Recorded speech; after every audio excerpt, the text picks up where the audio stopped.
So with N8N V2 being released, there was two major changes out there that broke a lot of different workflows. The first one was how execute sub workflows operates, and we'll have a separate video on the channel covering that. The other one is a little bit more niche, and this is particularly how the Python code node works. Now, if you weren't familiar, you could actually write custom code in N8N. This could either be through Python or JavaScript. I personally have a data science background, so I do write quite a bit of Python code for my full-time job. So I want to share with you guys like how you can actually use this node in N8N.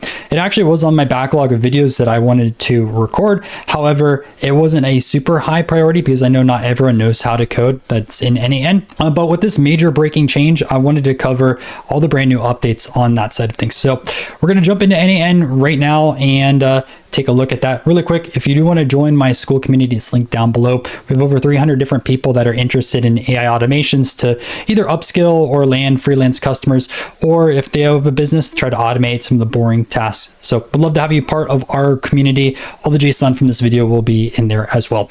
All right, let's jump right in.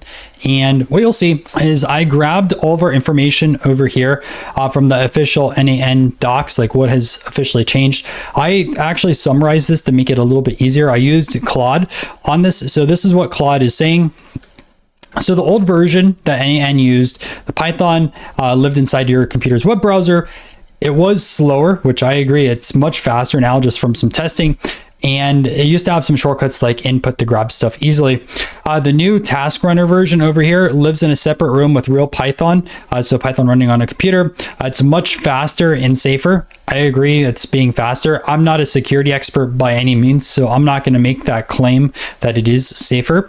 However, I know that is one of the big updates within N8N V2. And then it says some shortcuts won't work, like input and using dots to grab data. There's other things that don't work.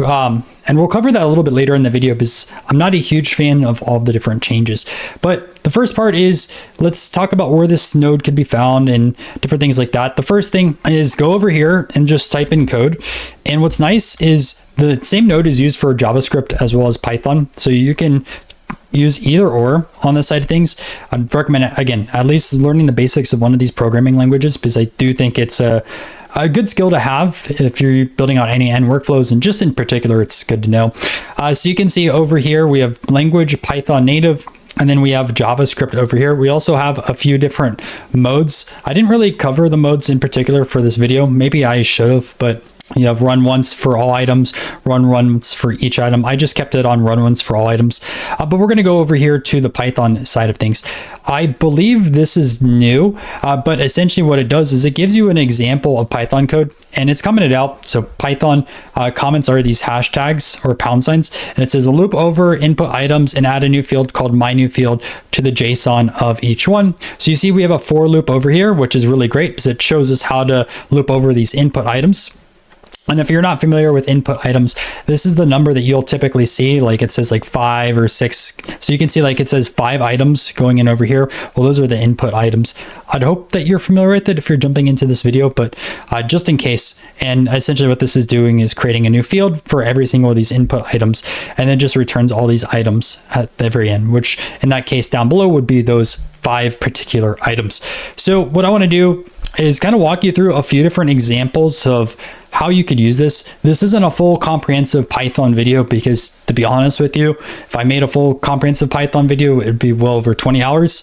And let's talk about the basics. You can always expand this out and learn more. So the first way I like using a code node a lot is just building out items for testing. How we can do this in Python is you just set a return. You have brackets like this, and then you have JSON, and you populate this here in the middle.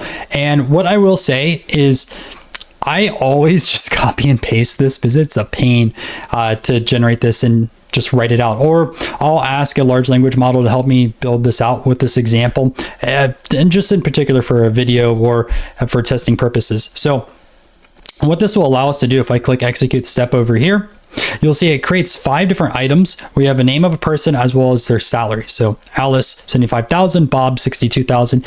And why I find this helpful is like if you go to the edit set node, you only can create 1 item at a time. So it's not too helpful when you're going to be building out some sort of testing purposes, unless you just have like one particular use case. Sure, you could essentially have an array and break that out, but I find it much more efficient to throw this into a code node. So this is all you got to do, return and have this. Again, just copy this from my template, which will be in the community, and you'll be good to go. But this saves a lot of time for testing. So another thing, and this is just based off of that example, is adding a new column for your JSON. So what we have over here is the same stuff. So we're going to just literally use this table. So you have the name, the salary, so all of those, and we want to classify what that salary is. So what we have over here is a senior, a mid-level, or a junior level employee, just based off of the salary. Obviously in real world, this is not always the case, but for basic YouTube tutorials teaching you Python, that's what we're going to do. So what we have over here is a for loop, which again, just literally copied it from the example that it gave us. And then we're having our salary. So we're just grabbing that particular salary. And what we're doing is a basic if, elif, else. One of the fundamental blocks of learning how to program is knowing if, elif, else. It's used all the time. So that's all we're doing here, if, elif, else. And essentially what we're doing is creating a new category over here. So are they a senior, are they a mid-level, or a junior? And what you'll see, if I run this now, it actually expands out. We have a category, and all these are different, but just based off of the salary. So imagine you have your data set and you want to create some sort of new category based off of some data points. This is a very efficient way on how to do it with code. All right, so next what we're going to do is mark all orders coming in as processed. So imagine you had some sort of workflow where you want to go through and have a column like, hey, was this processed? Was this not processed? And maybe you have like two different branches, like processed, you have a branch that says skipped. And everything that goes through that branch, you want to mark it as processed or skipped. So what we're doing over here is we just built some JSON. Again, I just generated all this with Claude. And then what I did is essentially very, very simple. For item and items, I'm creating a new status over here, and all I do is say equal processed. This probably should have been a little bit earlier than the salary, but we were already using that node before. So all this does now is create a brand new column, and it just has everything as processed. So if you know in your data set, like, hey, I want the same exact value for a brand new column for every single item, this is such a simple and easy way to particularly do that.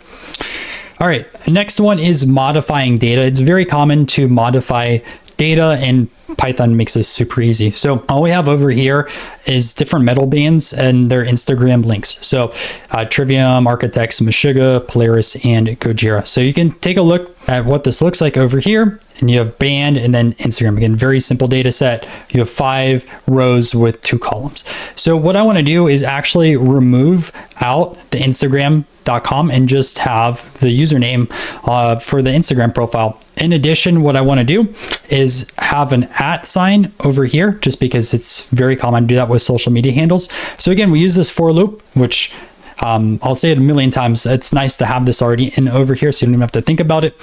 Then what we're going to do is just grab the URL. So we're just doing item.json, and then we specify, okay, what is that particular column? Again, if we go back over here, you see we have Instagram. So all you got to think about it in this perspective is we have item.json, and then put in that particular column. So Instagram column, that grabs all of these individual items for that Instagram. Then all we're doing is splitting this URL just based off of the slash. This is a little bit of a shortcut you'll learn. And what we're doing is grabbing -1. So this splits this up in multiple pieces. -1 will just give us this data over here at the very end. Again, a little bit of nuance from programming, but that's how you do this. And then lastly, what we're going to do is take the Instagram over here, and we're going to put @ and then grab this handle that we have over here. So what we're doing is something called an F string. Sounds very complicated. It's really not once you know how to use this. But essentially what this allows us to do is add in text with some sort of variable. So we have a variable there, and then populate this. And all you'll see is now we've got rid of the Instagram.com and also some of these backslashes and things like that. And now we just have @ and then the specific artist over here. So just to kind of recap, all we got to do, super, super easy, right?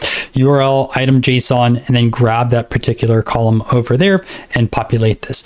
If you guys are interested in a little bit more of an advanced Python code node tutorial, let me know, because I do know of a lot of other use cases, especially if it's a little bit more complicated of a build over here. I think it would be a cool video. But I just don't know how many people are going to watch this or really care. And I don't want to spend like 5 hours producing a video for 100 people. So those are some positive changes. This is what I don't like though, and I'm just going to be fully transparent on that side of things, is you can't import in packages in Python. So take a look at this very basic example. So one of the packages I use is NumPy. NumPy, a lot of data scientists and data analysts have to use for calculations. If you want to use some sort of linear algebra, NumPy is very popular for that side of things. So, you would think you could import in NumPy into these native N8N Python nodes because it's such a popular package. Let's take a look at this use case. Let's say I have an item over here, number 49. Again, we're keeping it super basic with one example. And I want to find the square root of 49. So we're going to use this for loop. We're going to say the result equals np.square root. We imported NumPy, so import NumPy as np like this. So all we're doing is np.square root, and we're getting the square root of the particular number. So if I just execute the previous nodes, we have this number over here, 49. Very simple. All we want to do is take 49 square root, should be 7. We're going to create my new field over here. Again, not super particular helpful, and just we're going to return all the different items. All we're doing is importing in NumPy, which is very secure. And again, I don't have a security background, but it should be pretty secure. And you can see line 1, import of external package NumPy is disallowed. Allowed external packages, none. However, I could not find the setting for allowing external packages in N8N. And I'll show you the settings if I'm missing something. So we can't use NumPy. I'm like, that's a bummer because it's one of the most used packages. I don't even think we can use machine learning packages in N8N. Okay, so that sucks. How about if we want to go over here and use math? Because math is probably used even more than NumPy. Maybe not, but very, very simple. Something that people learn on like day 3 of programming. Here's how you use math. Well, I tried the same thing, import in math. I use math.square root. Look at that. Security violation for math. And there's no way like math is not secured. Like it's really a bummer. And the way that you have to go around with this case for square root, I mean, square root has an easier approach, right? You can just use this, but it's not always that easy. And you can see this works, like it's obviously works. But it's not always the case it's going to be this easy. This is why you have like NumPy out there. This is why you have math out there, because it can be complicated at times and someone's already spent the time to build this out. So this is a bummer. And again, I looked through all my settings on cloud. I couldn't find anything associated with where you can install Python packages. So like, while all of this is really nice, and I think the N8N team did a fantastic job giving that example because it's super easy to understand how this code node works now, I don't like this, where you can't use NumPy, where you can't use math. Like, these are so common. We're not even asking about like a very obscure Python package that people just haven't heard of. Like, these are very, very common. Like, a lot of people use NumPy. Like, every data analyst or data scientist or even probably data engineer uses NumPy. So good things as well as bad things. This is a big bummer, and hopefully the N8N team addresses this in the future. But that is the basics of how you can use Python in N8N. It's honestly not too bad. Hopefully you guys enjoyed this video. If you did, make sure to subscribe to the channel if you're here for the brand new V2 content. We're dropping a few different videos this week. This was the Python video. I have another video just talking about some of the different changes in V2 in comparison to V1. We're going to have a video on execute sub workflows as well, so you can see how that works. And yeah, we also have a video, a playlist of well over 60 N8N videos if you learn. So talk to you guys later. See you in another video.